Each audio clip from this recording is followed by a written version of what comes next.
আসসালামু আলাইকুম ওয়া রাহমাতুল্লাহি ওয়া বারাকাতুহু। আজকের এই সময়ে আমি আলোচনায় অংশগ্রহণ করার জন্য মোহাম্মদ সুলাইমানকে অনুরোধ করছি। শাহ আব্দুল হান্নান রহমাতুল্লাহ আলাইহি রাহিমাহুল্লাহ তাআলা কিছুদিন আগেও তাকে যখন তিনি অসুস্থ ছিলেন তার বিষয়ে খোঁজ খবর নিতাম, হাফিজাহুল্লাহ তাআলা বলতাম। আজকে তাকে বলছি রহমাতুল্লাহ আলাইহি রাহিমাহুল্লাহ তাআলা।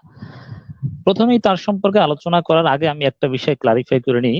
আমার সম্মানিত শিক্ষক অধ্যাপক মফিজুর রহমান স্যার বলেছেন, কিংবা শাহ আব্দুল হান্নান রহমাতুল্লাহ আলাইহি মৃত্যুবরণ করার পরে বাংলাদেশের সবগুলো গণমাধ্যম অথবা জামাত ইসলামীর অফিসিয়াল ওয়েবসাইট থেকে শুরু করে সকল বিবৃতিতে, শোক বার্তায় সাবেক সচিব শাহ আব্দুল হান্নান এভাবে বলা হয়েছে, সাবেক সচিব। আমি এখানে একটু আপত্তি করছি যে সাবেক সচিব শাহ আব্দুল হান্নানের তো অনেক পরিচয়। তিনি একজন ইসলামিক স্কলার, তিনি একজন আলেম, তিনি অর্থনীতির আলেম, তিনি জাতির রাহবার, তিনি ইসলামপন্থীদের মেন্টর। তো সেখানে সাবেক সচিব বারবার এটা বলে সাবেক সচিব পদটাকে গ্লোরিফাই করা হয়, এটা দ্বারা বোঝা যায় আমাদের রাজনীতি আমলাতন্ত্রের বেড়াজালে আবদ্ধ, রেড টেপিজম ব্যুরোক্রেসি, আমরা ব্যুরোক্রেসির লাল ফিতার দৌরত্বের মধ্যে আবদ্ধ।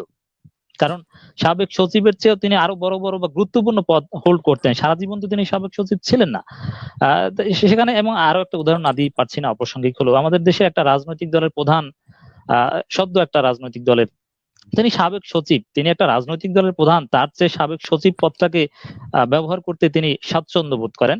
যাই হোক, শাহ আব্দুল হান্নানকে আমি একজন জাতির রাহবার, একজন মেন্টর হিসেবে উপস্থাপন করতে চাই। আমি তিনটা পার্সপেক্টিভে জনাব শাহ আব্দুল হান্নান রহমতুল্লাহ আলাইহি সম্পর্কে আলোচনা করব। ইয়াং জেনারেশন শাহ আব্দুল হান্নানকে কিভাবে দেখে, আমার অবস্থান থেকে on behalf of young generation পার্সপেক্টিভে আমি সেটা মূল্যায়ন করব। এবং তরুণ প্রজন্ম শাহ আব্দুল হান্নানের দর্শন, তার ফিলোসফি, তার অ্যাক্টিভিটিস এর মাধ্যমে কিভাবে অনুপ্রাণিত হয়েছে, ইনফ্লুয়েন্সড হয়েছে, সেটা একটু ওভারভিউ করার চেষ্টা করব।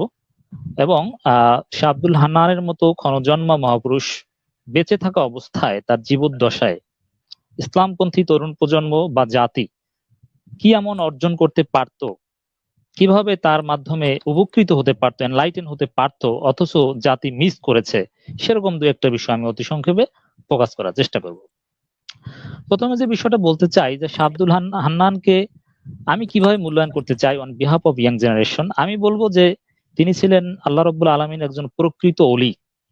আল্লাহর অলি বলতে যে বিষয়টা বোঝা যায়, আমি যতদূর বুঝি, অ্যাজ ফার আজ আই নো, আমি সাহাবায়ে কেরামদের জীবনী পড়েছি বাংলা, ইংরেজি, আরবি ভাষায়, সলফে সালেহিনের জীবনী পড়েছি, যুগে যুগে আইমে মুস্তাহিদিন, বা সাধক বলতে আমরা যাদেরকে বুঝি, যদি সাধক শব্দটা আমি ব্যবহারের পক্ষে নই, দর্শকদেরকে বোঝানোর জন্য বললাম, আল্লাহর অলি, সাধক, মহান ব্যক্তি, অলি আল্লাহ, বুজুর্গানে দিন, এরকম একজন প্রকৃত ব্যক্তি ছিলেন শাহ আব্দুল হান্নান।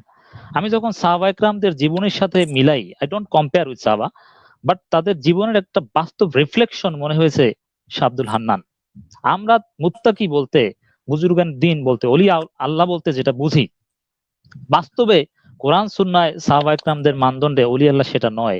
অলি আল্লাহকে যদি দেখতে হয় আধুনিক যুগের পার্সপেক্টিভে, শাহ আব্দুল হান্নানের জীবনের শুরু থেকে শেষ পর্যন্ত দেখলেই প্রকৃত একজন অলি আল্লাহকে চেনা যায়। এই আধুনিক যুগের প্রেক্ষাপটে আমি সেভাবেই তাকে মূল্যায়ন করতে চাই, এবং তার প্রধান পরিচয়, প্রধান মূল্যায়ন আল্লাহর একজন প্রকৃত অলি হিসাবে আমি করতে চাই।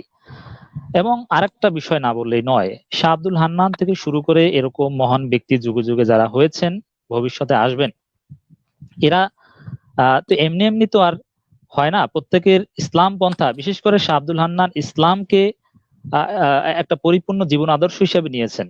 তিনি বাই বর্ন মুসলিম ছিলেন, বাট বাই বর্ন তিনি পলিটিক্যাল ইডিওলজি, ইকোনমিক ইডিওলজি অথবা জীবনের সর্বক্ষেত্রে ইসলাম পন্থাকে আদর্শ হিসেবে নেবেন, বাই বর্ন ফ্যামিলি হিসেবে তিনি সেভাবে কিন্তু ছিলেন না। সেখানে তিনি ছাত্র জীবনে আমি যতদূর জানতে পেরেছি, তার কয়েকটা প্রোগ্রামে আমার সরাসরি বক্তব্য শোনার সুযোগ হয়েছে তার। সেখানে তিনি ছাত্র জীবনে নুরুল আমিনের ডেমোক্রেটিক পার্টির মেম্বার ছিলেন, কোন ইসলামপন্থী অর্গানাইজেশনের সাথেও তিনি প্রথম দিকে জড়িত ছিলেন না। তিনি ইসলামী ছাত্র সংঘের মাধ্যমে মাওলানা সৈয়দ আবুল আলা মওদুদী রহমতুল্লাহ আলাইহির একটা কিতাব ইসলামী দাওয়াত ও কর্মনীতি, তিনি একাধিকবার এই কথাটা বলেছেন।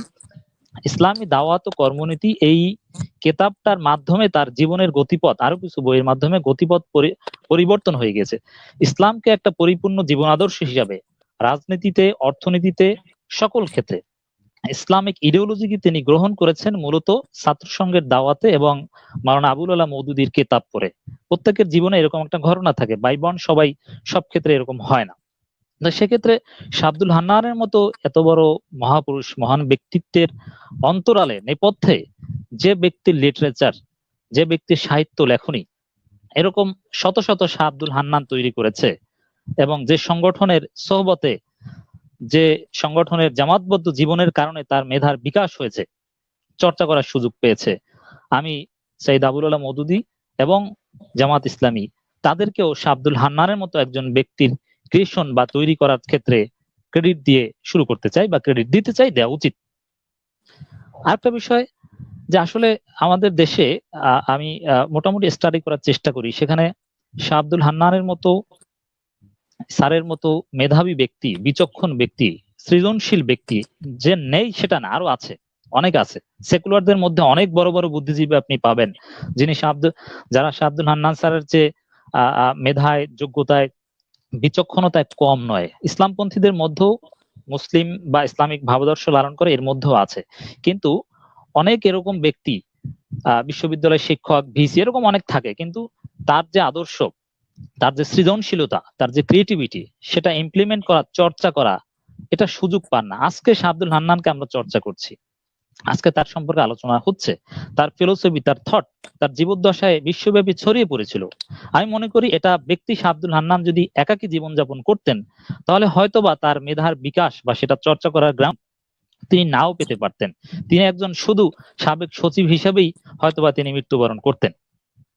আর এই যে আজকে তার চর্চার সুযোগ হয়েছে, এটা সংগঠনবদ্ধ জীবনযাপন করার জন্য অনেকাংশে সম্ভব হয়েছে বলে আমি মনে করছি।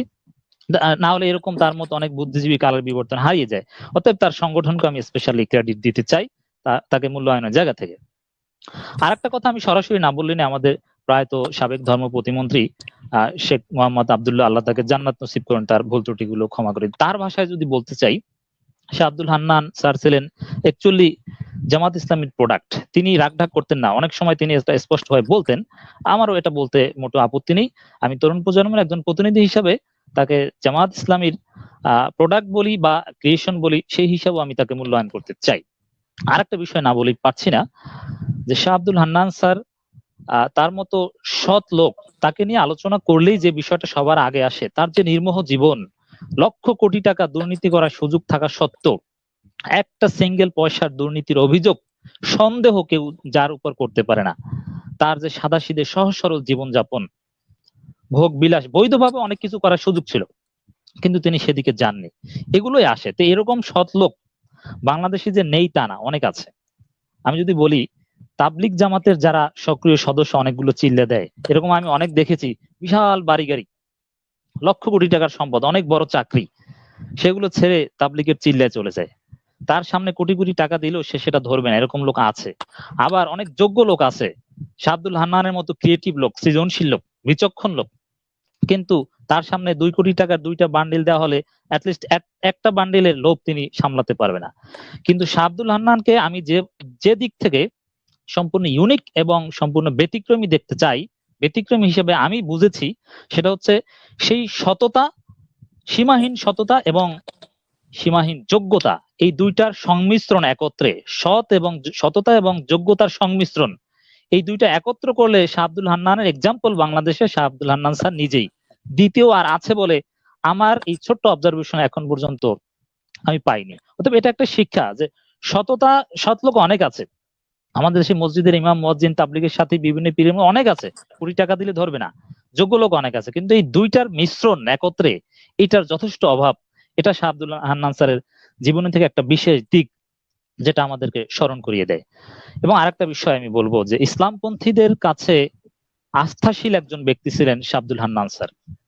ইসলামপন্থীদের মধ্যে বুদ্ধিভিত্তিক জ্ঞানগত সংকট যুগ যুগ ধরে আছে, বিশেষ করে অধ্যাপক মফিজুর রহমান স্যার বলেছেন বর্তমানেও আছে। সেখানে ইসলামপন্থীদের মধ্যে এরকম বিচক্ষণ, জ্ঞানী, বহুমুখী প্রতিভার অধিকারী অনেকে থাকে, অনেক সাবেক সচিব থাকে, কিন্তু কালের বিবর্তনে সে ইসলাম পন্থা থেকে ডেভিয়েটেড হয়ে গিয়েছে। এরকম অনেক এক্সাম্পল আছে, অনেক বড় বড় ব্যারিস্টার, সাবেক সচিব ইসলাম পন্থার উপর আমৃত্যু টিকে থাকতে পারেনি।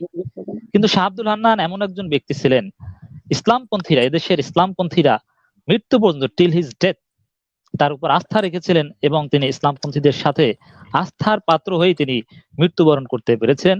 আমাদের সম্মানিত শাইখ কামালউদ্দিন জাফরি তিনি বলেছেন তিনি জামাত ইসলামের রোকন ছিলেন এবং তিনি রোকন হিসেবেই কিন্তু মৃত্যুবরণ করেছেন। তার মতো অনেক বড় বড় সাবেক সচিব শেষ পর্যন্ত ইসলাম একামতে দিনের উপরে মৃত্যু পর্যন্ত টেকার সৌভাগ্য হয়নি। এর মানে তিনি একজন আস্থাশীল লোক ছিলেন, এটাও আমি আমার মূল্যায়নের জায়গা তাকে রাখতে চাই। আরেকটা বিষয় যে তরুণ প্রজন্ম কিভাবে শাহ আব্দুল হান্নান স্যারের মাধ্যমে বা কতটুকু প্রভাবিত হয়েছে। সাধারণ তরুণ প্রজন্ম, সাধারণ মানুষ অথবা ইয়াং জেনারেশন, ছাত্র, উর্দীয়মান যারা, এরা যে স্যারের মাধ্যমে বা স্যারের ফিলোসফির মাধ্যমে ম্যাসিভলি ইনফ্লুয়েন্সড হয়েছে সেটা আমি বলছি না। বিশেষ করে যারা এলিট শ্রেণীর, যারা বুদ্ধিভিত্তিক চিন্তা করে, চিন্তাশীল প্রজন্ম তরুণদের মধ্যে যারা জ্ঞান চর্চা করে, নলেজ চর্চা করে, এই অংশটা শাহ আব্দুল হান্নান স্যারের মাধ্যমে ব্যাপকভাবে প্রভাবিত হয়েছিল। বিশেষ করে আমার অবজারভেশনে শাহ আব্দুল হান্নান স্যারকে সবচেয়ে বেশি চর্চা করা হয়েছে ঢাকা বিশ্ববিদ্যালয়। আমার ঢাকা বিশ্ববিদ্যালয়ে আমি দেখেছি ইসলামপন্থীদের যত ছাত্র সংগঠন রয়েছে তাদের প্রোগ্রামগুলোতে আমি ইসলামপন্থী সেগুলো সব দলের ছাত্র সংগঠনগুলোর প্রোগ্রামে কোথায় কি হয় এগুলো সম্পর্কে আমি জানি, এটা আমার একটা গবেষণার বিষয়, আমার একটা সাবজেক্ট ম্যাটার। তো সেখানে ঢাকা বিশ্ববিদ্যালয়ে শাহ আব্দুল হান্নান স্যারের উদাহরণ দেয়া হতো না ছাত্র সংগঠনগুলোর প্রোগ্রামে ইসলামপন্থীদের, এমন কোন প্রোগ্রাম হয়তো খুঁজে পাওয়া যাবে না। এবং আমি দেখেছি সেকুলারদের মধ্যেও স্যারকে চর্চা করা হতো, শুধু ইসলামপন্থীদের মধ্যে নয়। আমার ঢাকা বিশ্ববিদ্যালয়ে ইকোনমিক্স এর, ডেভেলপমেন্ট স্টাডিজ এর, ইন্টারন্যাশনাল রিলেশনস এর, পাবলিক অ্যাডমিনিস্ট্রেশনের, ইসলামিক স্টাডিজ, বিভিন্ন ডিপার্টমেন্টে, পিস এন্ড কনফ্লিক্ট স্টাডিজ, বিভিন্ন ডিপার্টমেন্টের অনেক সিনিয়র প্রফেসর, আমি নাম নিচ্ছি না, তারা আমি আমার নিজের সরাসরি শিক্ষক যাদের কাছে আমি ক্লাস করেছি, তারা অনেকবার ক্লাসে স্যারের উদাহরণ দিয়েছে, অথচ তার আদর্শ তারা জানতো, তারা কিন্তু ইসলামপন্থী না, স্যারের উদাহরণ দিত। এর মানে সেকুলারদের মধ্যেও বাংলাদেশের সবচেয়ে জ্ঞান চর্চার সব বড় জায়গা যেটা ঢাকা বিশ্ববিদ্যালয়, ছাত্র শিক্ষক ইসলামপন্থী না সবার মধ্যেই তিনি চর্চিত হতেন। এটা কিন্তু একটা স্পেশাল ডাইমেনশন। আর একটা প্রমাণ এটা দেয়া যায়, 3 জুন তার মৃত্যুর পরের দিন আমাদের অন্যতম একটা প্রভাবশালী জাতীয় পত্রিকা দৈনিক প্রথম আলো, এই প্রথম আলোর এডিটোরিয়াল পলিসি শাহ আব্দুল হান্নান স্যারের ফিলোসফি, তার দর্শন আদর্শের সাথে কন্ট্রাডিক্টরি, ম্যাসিভলি কন্ট্রাডিক্টরি, কিন্তু সেই প্রথম আলোর মতো একটা পত্রিকা তাকে নিয়ে কলাম ছাপিয়েছে। উত্তর গোরানের নিবাসী এক সচিবের কথা নামে, তার যে নির্মোহ জীবন, তার প্রশাসনিক দক্ষতা, ভ্যাট বাংলাদেশে যেটা চালু হয়েছিল সেটার ওয়ান অফ দি কি পায়োনিয়ার্স তিনি ছিলেন, কিভাবে কি করেছেন সেটা আলোচনা করেছে। এর মানে ভিন্ন মতাবলম্বীর মধ্যেও তিনি যথেষ্ট চর্চিত বা শ্রদ্ধার পাত্র ছিলেন। তিনি কতটা শ্রদ্ধার পাত্র ছিলেন ভিন্ন মতের মানুষের মধ্যে সেটা আরেকটা উদাহরণ দেওয়া যেতে পারে। বিশেষ করে আল্লামা সৈয়দ কামালউদ্দিন জাফরি স্যার তিনি বলেছেন যে তার সাথে ওলামা ইকরামদের অনেক ইখতিলাফ হতো।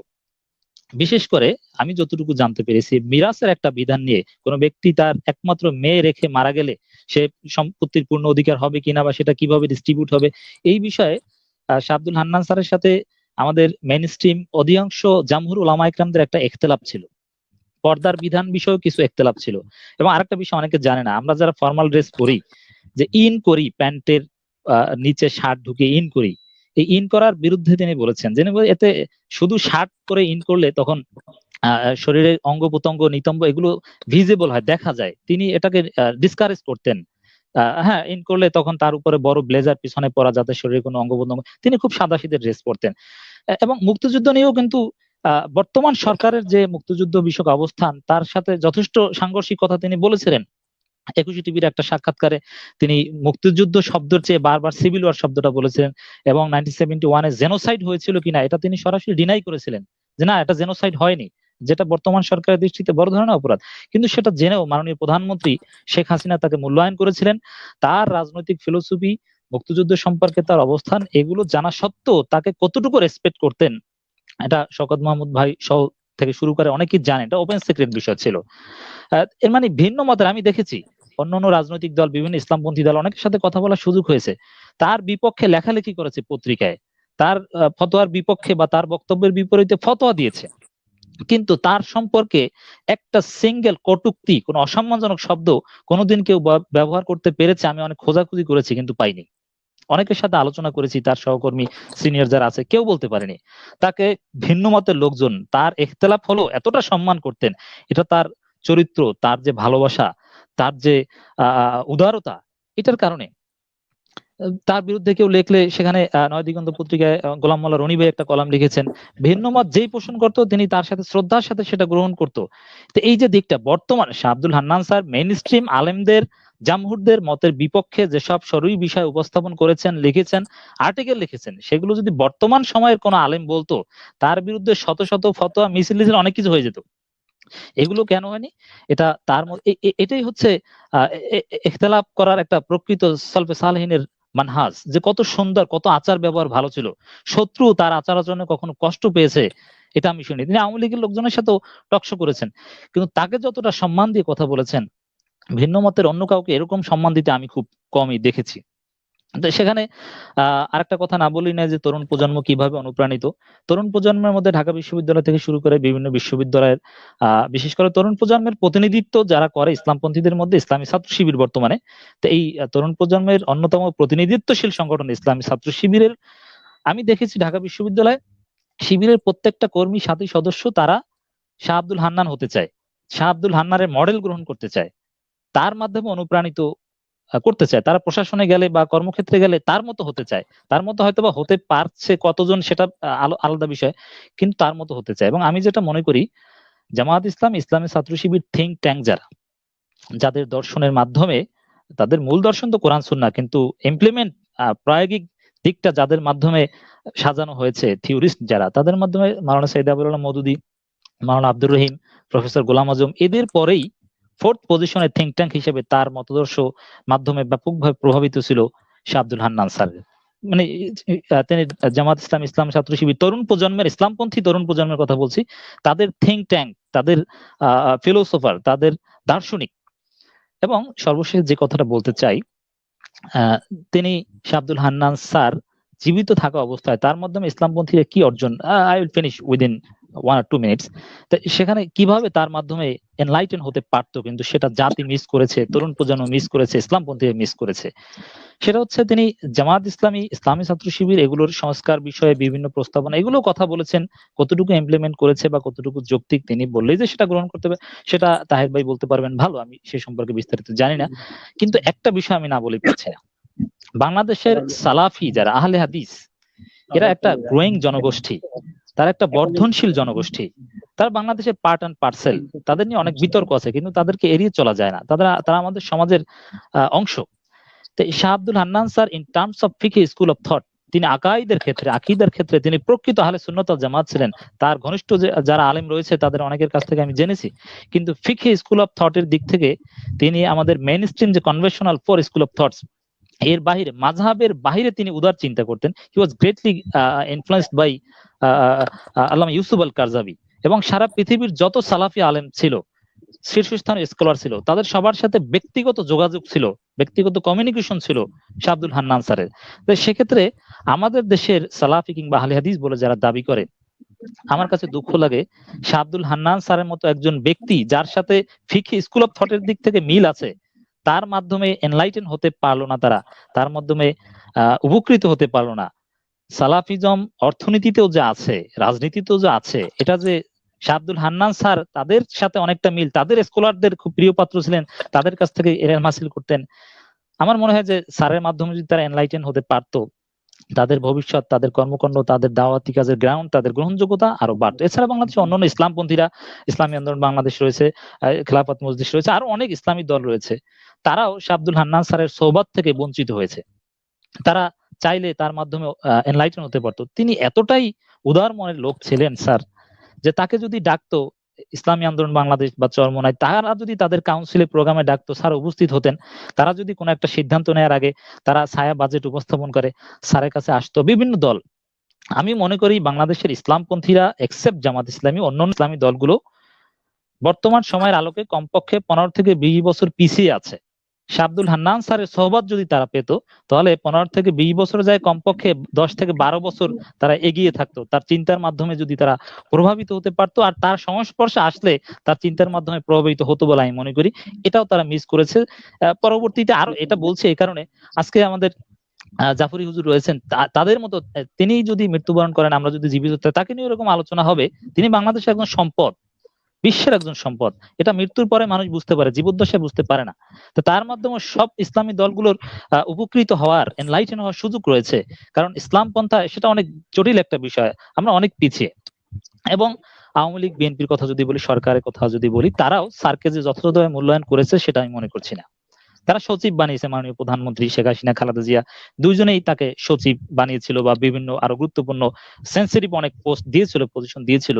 কিন্তু এটা তাদের স্বাভাবিক সরকারি বা তাদের স্বার্থে করেছিল। কিন্তু অবসরের পরে এরকম সরকারি কর্মকর্তাদের মাধ্যমে অনেক খেদমত করানো হয়। যারা বিসিএস এর মাধ্যমে অ্যাডমিন ক্যাডারে যায় বা বিভিন্ন ক্যাডারে যায়, তাদেরকে এথিক্স প্রশিক্ষণ দেওয়া হয়, বিভিন্ন বিষয়ে প্রশিক্ষণ দেওয়া হয়। তো সেরকম প্রশিক্ষণ বিসিএস ক্যাডারদের যদি আব্দুল হান্নান স্যারের মতো একজন লোকের মাধ্যমে স্যারের অবসরের পরে দেয়াতে পারতো, তার মৃত্যু পর্যন্ত স্যারের 10 মিনিটের বক্তব্যে অনুপ্রাণিত হয়ে, আমি তো মনে করি যে বাংলাদেশের দুর্নীতির মাত্রা অনেক কমে যেত। কিন্তু সেটা কিন্তু সরকার গ্রহণ করেনি, এবং তার মৃত্যুর পরে বড় বড় সচিব বা এরা মৃত্যুবরণ করলে তাকে রাষ্ট্রদূত বানানো হয়। স্যারকে কিন্তু সেরকম কোনো পদ দেওয়া হয়নি। অফার করলেও তিনি গ্রহণ হয়তোবা করতেন কিনা জানি না, অফার করা হয়েছিল কিনা সেটাও জানি না। সিইসি, চিফ ইলেকশন কমিশনার পদটা নিয়ে বাংলাদেশে অনেক বিতর্ক।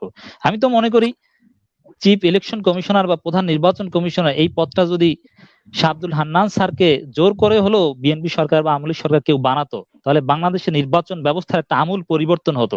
তিনি যে পরিবর্তনের সূচনা করে দিয়ে যেতেন, তার মতো সৎ লোক, চাপের মধ্যে সততার উপর টিকে থাকার মতো লোক, যেটা ইউনিক, এরকম লোক প্রধান নির্বাচন কমিশনার হওয়ার দরকার ছিল। এটা কিন্তু চাইলে ফ্রি ফেয়ার ক্রেডিবল ইলেকশন, তিনি নিরপেক্ষ, তিনি নির্বাচন কমিশনার হলে কোনো দলের প্রতি মোটেও পক্ষপাত করতেন না। তো এটা কিন্তু সরকার মিস করেছে। বাংলাদেশের নির্বাচন ব্যবস্থা নিয়ে যে আজকে এত সমস্যা, এটা অনেক কিছু সমাধান তার জীবদ্দশায় তাকে সরকার যদি যথাযথভাবে ইউটিলাইজ করতে অনেক কিছু সম্ভব ছিল।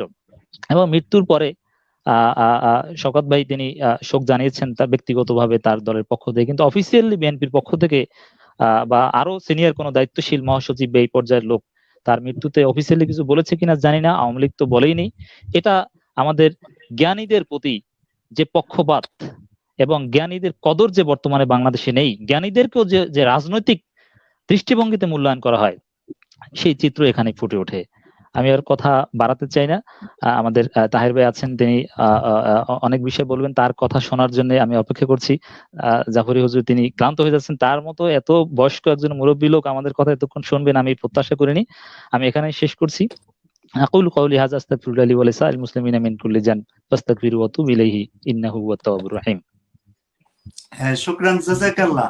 মাশাআল্লাহ, আমাদের তরুণ প্রজন্মের পক্ষ থেকে তরুণ প্রজন্মের প্রতিনিধি হিসাবে আজকে মোহাম্মদ সুলাইমান সুন্দর আলোচনা করেছে আজকে আমাদের মরহুম শাহ আব্দুল হান্নান সাহেবের উপরে, ওনার জীবন নিয়ে, এবং ওনার জীবনে আরো কত কিছু আমরা পেতে পারতাম। আমাদের দুর্ভাগ্য, আমরা বিভিন্ন কারণে ওনাকে আমরা সেইভাবে ইউজ করতে পারিনি। সেই কথাগুলো উনি ফুটিয়ে তুলেছে।